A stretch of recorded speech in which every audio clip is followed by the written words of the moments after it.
Hi! என்னோட ஸ்டைலில் வெண்டைக்காய் புளிக்குழம்பு இன்றைக்கி எப்படி பண்ணுறதுன்னு பார்க்கலாமா?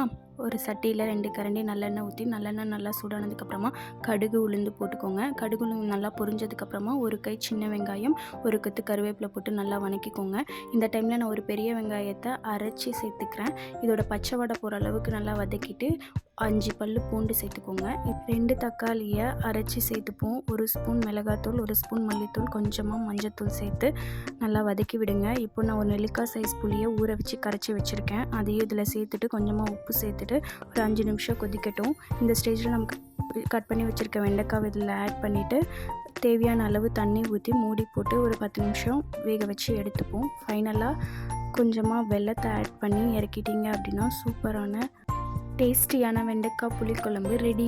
இதை நீங்கள் சுடு சாப்பாடுக்கு, இட்லிக்கு, தோசைக்கு எதுக்கு வேணால் ட்ரை பண்ணலாம். நல்லாயிருக்கும் டேஸ்ட்டு. ட்ரை பண்ணி பார்த்துட்டு எப்படி இருக்குன்னு மறக்காமல் கமெண்ட்டில் சொல்லுங்கள்.